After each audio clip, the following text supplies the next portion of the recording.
রাস্তায় চলার পথে আমাদের সঙ্গে অনেক মানুষেরই পরিচয় হয়, কিন্তু কার ভেতরে কি রয়েছে, আদৌ সে মানুষ কিনা বা সে আমাদের কাছে কোনো খারাপ মতলব নিয়ে এসেছে কিনা, সেটা কি আমরা কখনো ভেবে দেখেছি? একটি লোক একদিন সপরিবারে ঘুরতে যায়। পথিমধ্যে তাদের পরিচয় হয় রহস্যময় এক অদ্ভুত লোকের সাথে, যে কিনা ঘুরতে আসা লোকটির মেয়েকে এমন কিছু করে যার পর সেই মেয়ে ওই অদ্ভুত রহস্যময় লোকটির সব কথা রোবটের মতো পালন করা শুরু করে এবং এক পর্যায়ে নিজের পরিবারের সদস্যদেরই হত্যা করতে চায়। এমনকি সেই রহস্যময় লোকটির কথায় গোটা পরিবারের সামনে সেই মেয়েটি ভয়ঙ্কর সব আচরণ করতে থাকে। কি অদ্ভুত, তাই না? আচ্ছা, এই রহস্যময় ঘটনাটির অন্তরালে কি রয়েছে, আর এই অদ্ভুত রহস্যজনক লোকটি বা কে, যার সাথে এই পরিবারের হঠাৎ করেই পরিচয় হলো? আর এই লোকটির হাত থেকে কি গোটা পরিবারটি বাঁচতে পারবে? হ্যালো ভিউয়ার্স, স্পুকি টাইমে সবাইকে সুস্বাগতম। বলছিলাম 2024 সালে রিলিজ প্রাপ্ত বলিউডের বহুল আলোচিত মুভি শয়তানের কথা।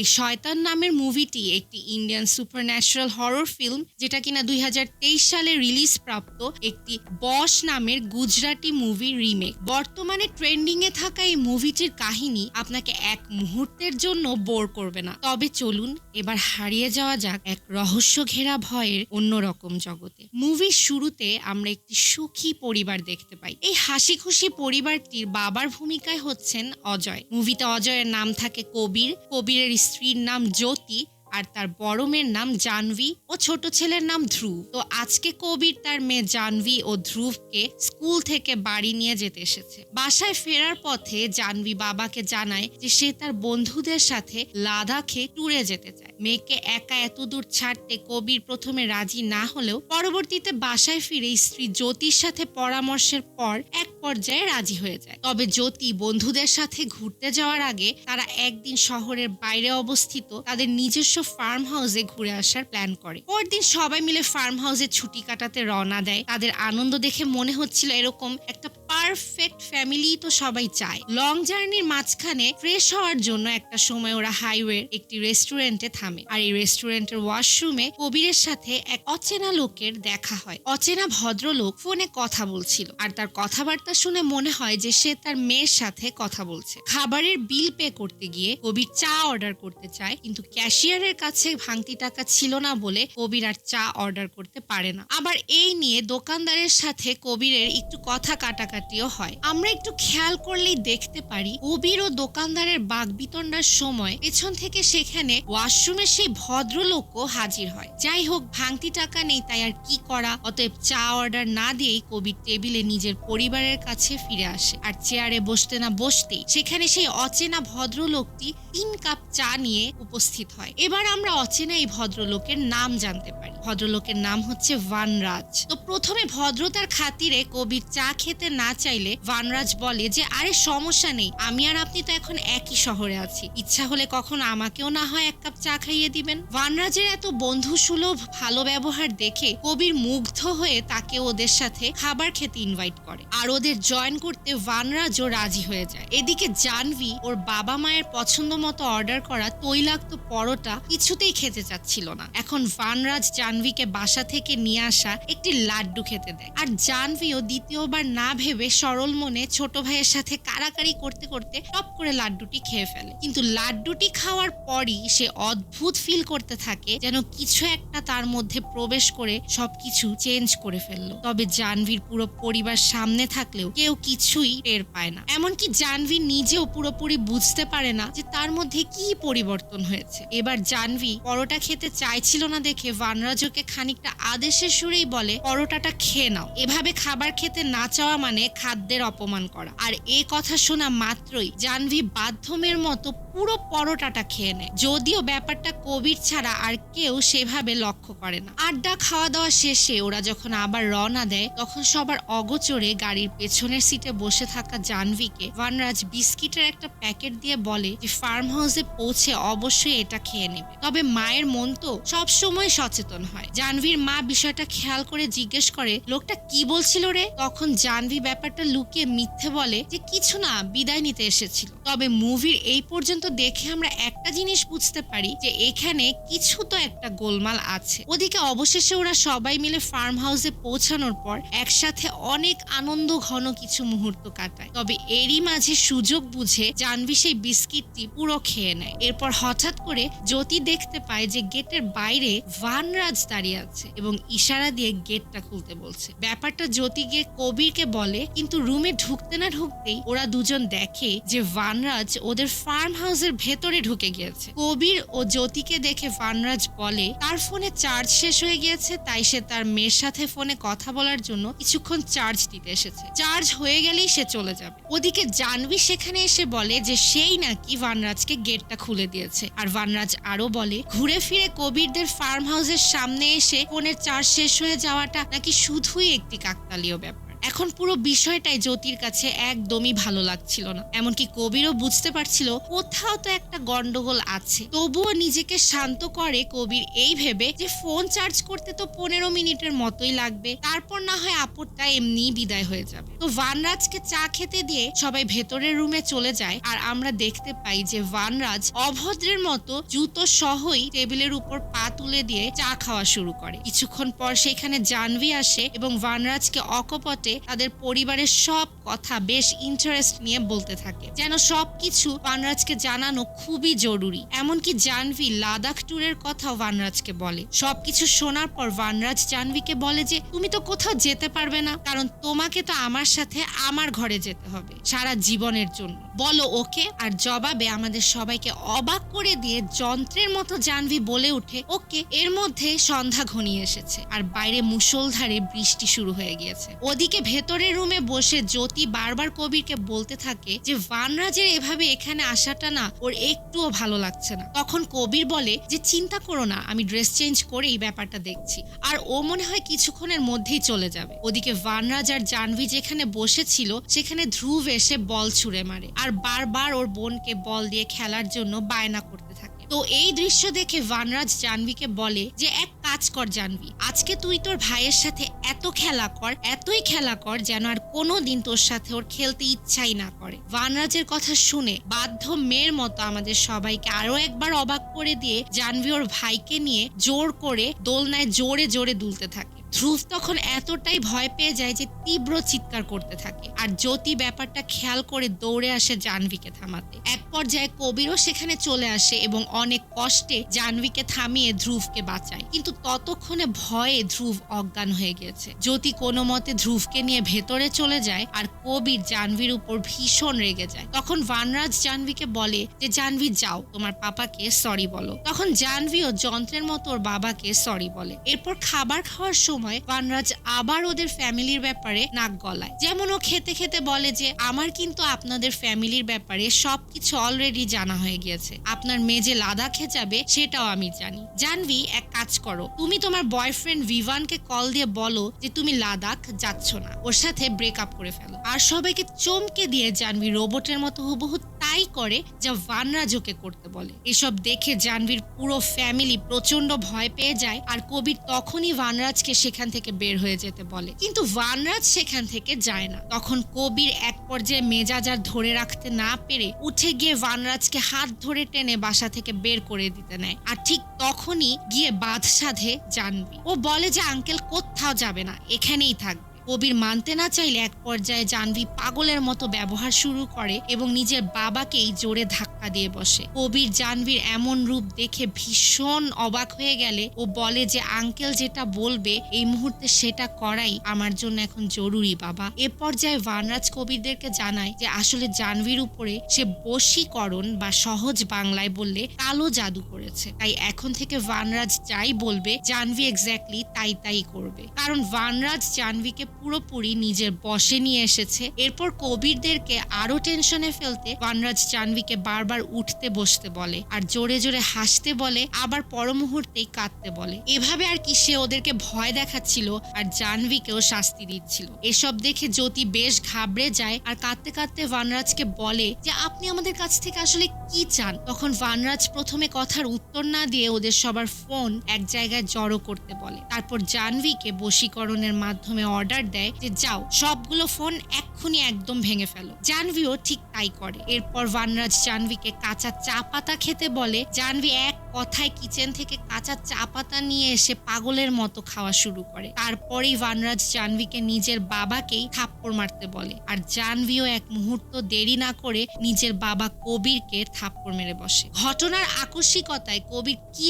বলবে কিছুই ভেবে পায় না, পুরো থতমত হয়ে যায়। এরপর ভানরাজ জাহ্নবীকে দিয়ে পা টেপাতে টেপাতে বলে, আমি চাইলে বশীকরণের মাধ্যমে এখনই জাহ্নবীকে আমার সাথে জোর করে নিয়ে যেতে পারি, কিন্তু এতে পরবর্তীতে জাহ্নবীকে করা এই বশীকরণের শক্তি শেষ হয়ে যাবে। তাই আপনারা আপনাদের মেয়েকে নিজের ইচ্ছায় আমার হাতে দান করে দিন। আপনাদের পারমিশন না পেলে আপনার মেয়েকে সম্পূর্ণ বশীকরণ অবস্থায় নিয়ে আমার কাছে রাখতে পারবো না। এতে ওর বাবা মার কথা মনে পড়বে আর আমার বশীকরণ একসময় নষ্ট হয়ে যাবে, আর এটা করতে আপনারা বাধ্য। কারণ কেউ যখন আমার সামনে বারবার হাত জোর করে কান্নাকাটি করে না, তখন আমার কি যে আনন্দ লাগে। এখন কবির অবশ্যই কিছুতেই এ কথায় রাজি হয় না। এক পর্যায়ে রাগ হয়ে ভানরাজ জাহ্নবীকে লাথি দিয়ে ছুঁড়ে ফেলে দেয়। আর এই দৃশ্য দেখে কবির আর নিজের রাগ কন্ট্রোল করতে না পেরে ভানরাজকে মারধর করা শুরু করে। মারামারির মাঝখানেই ভানরাজ জাহ্নবীকে ছোট ভাইয়ের মাথা ফাটিয়ে দিতে আদেশ করে। জাহ্নবীও এক্স্যাক্টলি তাই করে বসে। এইসব গন্ডগোলের মধ্যেই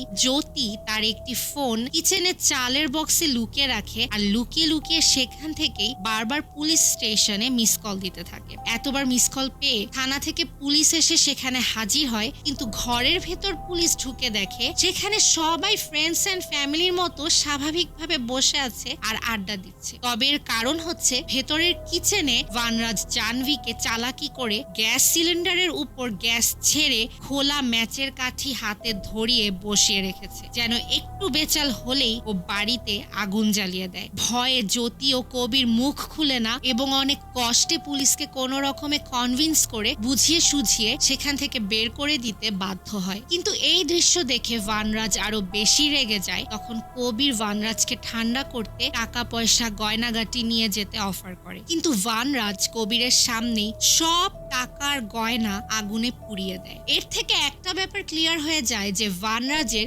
জাহ্নবীকে ছাড়া আর কোনো কিছুই দরকার ছিল না। ভানরাজ আগুনে টাকাগুলো পোড়াতে পোড়াতে কবিরকে বলে যে টাকা পয়সা গয়নাগাটি ধন দৌলত আমার প্রয়োজন নেই, কারণ আমি এখন মানুষের এসব তুচ্ছ চাহিদার থেকে অনেক আগে চলে গিয়েছি। মানুষের স্তর থেকে আমি অনেক উপরে উঠে গিয়েছি। আজকের এই অমাবস্যার রাত শুধুমাত্র আমার জন্য এসেছে। এ রাতে আলোর এক কোনাও আকাশে পৌঁছায় না। এসব কথা বলে ভানরাজ সংস্কৃততে কিছু চিৎকার করে মন্ত্রপাঠের মতো পাঠ করে, যেটা দেখে মনে হয় ও যেন ধীরে ধীরে আরো বেশি শক্তিশালী হয়ে উঠছে। এদিকে মুষলধারে বৃষ্টি হয়েই চলেছে। এর মধ্যে ভানরাজ জাহ্নবীকে দিয়ে অনেক কিছু করায়, যেমন ভানরাজ জাহ্নবীকে বলে নিজের গালে বারবার থাপ্পড় মারতে, তারপর জাহ্নবীকে দিয়ে এতক্ষণ ধরে ডান্স করায় যে এক পর্যায়ে জাহ্নবী অসুস্থ হয়ে যায়। তাও ভানরাজ ওর ডান্স থামাতে বলে না। অবশেষে জাহ্নবীকে একটি ছুরি নিয়ে এসে গার্ড দিতে বলে, যেন ওর মা বাবা এসে ভানরাজকে আবার অ্যাটাক না করে বসে। এ সময় ভানরাজকে গার্ড দিতে গিয়ে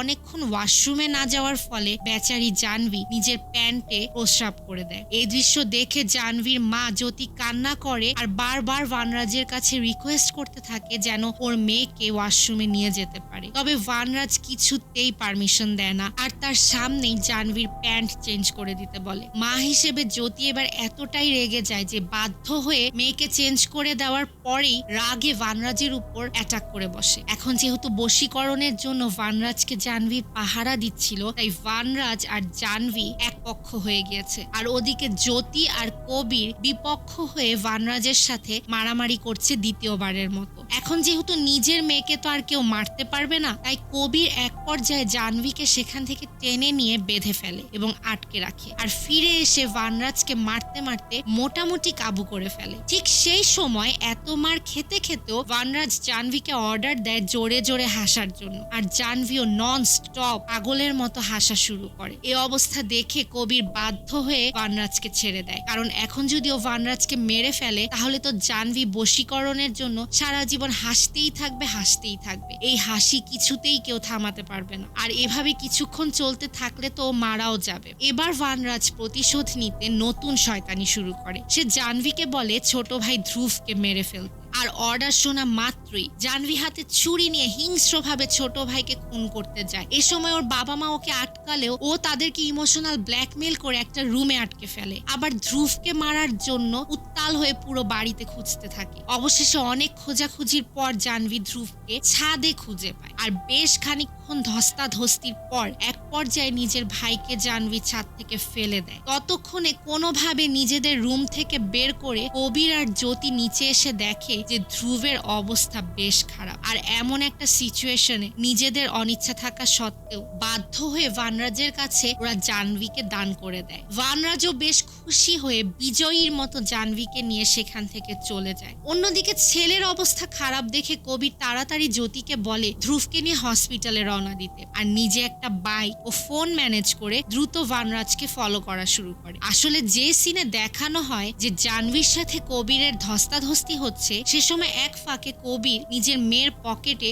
মোবাইল ফোনের লোকেশন অন করে দিয়ে দেয় যেন পরবর্তীতে এই লোকেশন ট্রেস করা যায়। অন্যদিকে আমরা দেখতে পাই যে ভানরাজ নিজের আস্তানায় এসে পৌঁছেছে, যেখানে শুধু জাহ্নবী না বরং কয়েকশো মেয়ে রয়েছে, যাদের সবাইকে ভানরাজ বশীকরণ করে রেখেছে। এখন সেখানে এসে ভানরাজ জাহ্নবীকে বলে, আজকে রাতে শুধু তোমাকে একাই না, ওদের সবাইকেই আমি একসাথে মুক্ত করে দিব। এরপর ভানরাজ একটা বড় অগ্নিকুণ্ডের সামনে কিছু রিচুয়াল করা শুরু করে, আর সেখানে সব বশীকরণ করা মেয়েগুলো পুতুলের মতো এগোতে থাকে, যেটা দেখে আমরা বুঝতে পারি যে ভানরাজ আসলে এমন কোনো রিচুয়াল করবে যেটা শেষ হওয়ার পর এই বড় অগ্নিকুণ্ডে সেই সব মেয়েগুলোকে জীবন্ত পুড়িয়ে মারবে। বেশ কিছুক্ষণ পর যখন কবির ভানরাজের আস্তানার কাছাকাছি এসে পৌঁছায়, তখন সেখানে পাহারারত ভানরাজেরই কিছু সেট করা তৃতীয় লিঙ্গের মানুষ কবিরকে আক্রমণ করে। সেখানে সবাইকে আহত করে এদের হাত থেকে বেঁচে কবির যখন অবশেষে আস্তানার ভেতরে ঢুকে, তখন ওকে দেখতে পেয়ে ভানরাজের নির্দেশ মতো সেখানে থাকা সব মেয়েরা কবিরের উপর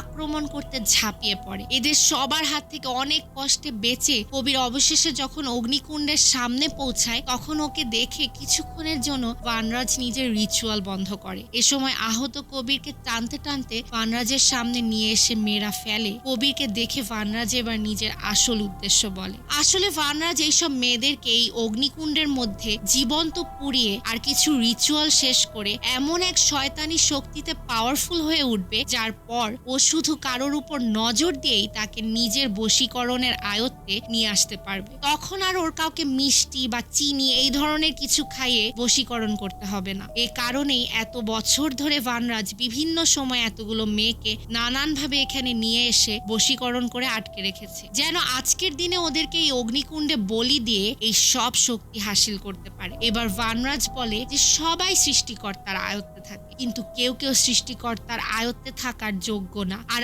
আমি হব সেই সব মানুষের জন্য ভগবানের সমতুল্য। তখন সব মানুষ থাকবে আমার আয়ত্তে, আমার হাতের মুঠোয়। আসলে ভানরাজ পুরো পৃথিবীকে নিজের বশে আনার প্ল্যান করছিল। তো এইসব কথা শেষে ভানরাজ আবার বাকি রিচুয়ালটা শেষ করার জন্য উদ্যোগ নেয়। আমরা দেখতে পাই ভানরাজ তার কাছে রাখা কালো রঙের ছোট ছোট কাঠের পুতুল এক এক করে অগ্নিকুণ্ডের মধ্যে ছুঁড়ে মারা শুরু করে, আর অন্য দিক থেকে মেয়েরাও আস্তে আস্তে খুব দ্রুত আগুনের কাছে চলে আসতে থাকে। এভাবে কাঠের পুতুল ফেলতে ফেলতে যখন ভানরাজ নিজের কাছে রাখা লাল রঙের শেষ পুতুলটা অগ্নিকুণ্ডে ফেলতেই নিবে, যেটার পর সব মেয়েরা ফাইনালি আগুনে ঝাঁপ দিবে, তখন কবির নিজের সমস্ত শক্তি দিয়ে উঠে দাঁড়িয়ে একটি জ্বলন্ত কাঠ দিয়ে ভানরাজকে অ্যাটাক করে। আর ভানরাজ কিছু বলার জন্য মুখ খুলতেই এক মুহূর্ত সময় নষ্ট না করে ঝট করে কবির ভানরাজের জিভটাই কেটে ফেলে। কাটা জিভটাকে কবির জ্বলন্ত আগুনে ফেলে দেয়, আর সব মেয়েরা কবিরকে মারার জন্য তখন ছুটে আসে। ঠিক সেই সময় একটা জায়গা থেকে ভানরাজের কণ্ঠ ভেসে আসে,